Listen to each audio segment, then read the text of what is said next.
I'm Eddie Snyder with Snyder Cone, a 86-year-old CPA firm located in North Bethesda, right across from Whitefront. Our firm works with entrepreneurs all the way from startup through exit. And I'm going to hand out something that will be helpful to what I'm talking about. That's for you. Thanks. And you can just pass these down to this side and likewise on this side. There'll be some extras.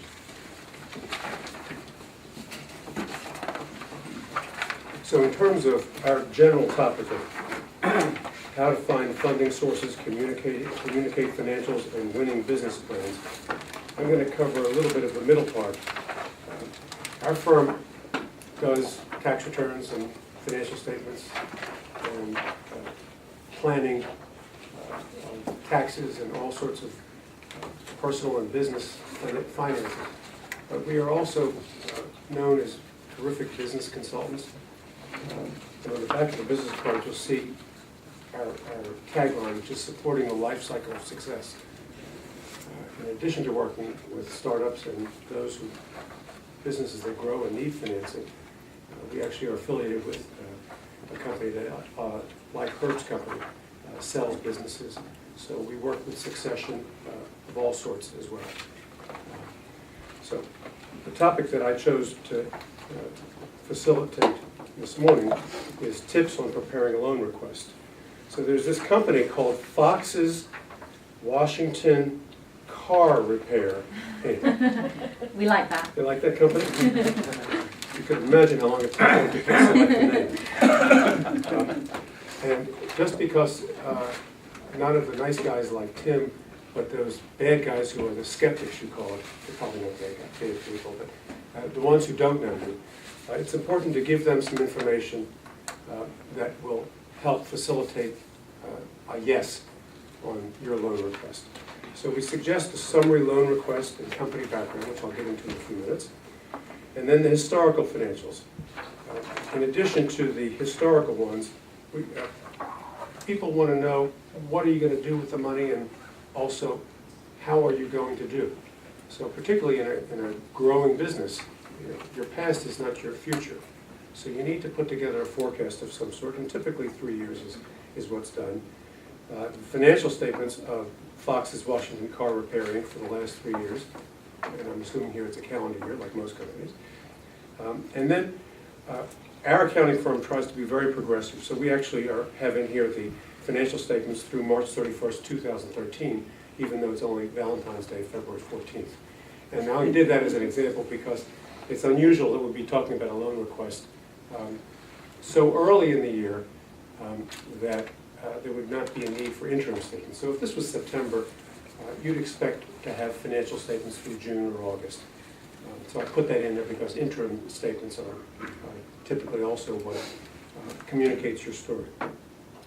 And then in addition to that, the owner, whose name is Larry Fox, would have to put together his personal financial statement as of a recent date. That would include his cash and his multi-million dollars, or his billion, of investments, as well as the ownership in his ownership in this company.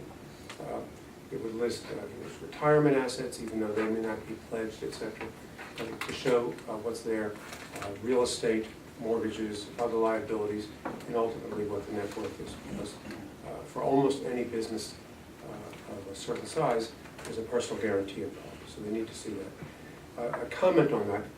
Banking regulations are such that if one spouse owns the business, you may want to consider just giving the financial statement of that person, not of the husband and wife.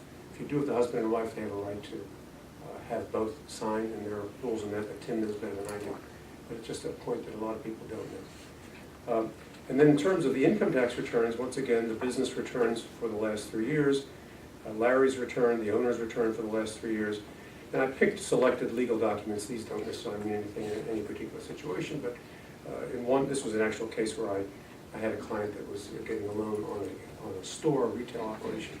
And they had an option to purchase the real estate, so that was relevant to the future of the payback as to what was going to happen with the place where the store was located, and the articles of incorporation or any other kinds of legal documents. So if you'll turn over, the summary loan request should state the purpose of the various types of loans. You may be asking for a term loan, you may be asking for a line of credit, and you want to talk about the projected terms, including the different paybacks. If you're a little bit tight in cash in the beginning, you may want to request interest only for a period or certain other types of terms. So all those types of requests should be in there. What type of collateral is being offered for the debt, your personal guarantee, and then certain statistical information could be in that section. Then in the company background, and I said 1 to 3 pages, I think you should have a minimum of 1, but it could be longer, and that's why I say speak to Larry Fox and tune in, you'll hear what that's all about. But you want to have certain of these types of elements that I list here. The history of the company, the customer base. What is it that would convince anyone who is going to risk lending money to you that you have a solid ability to go forward?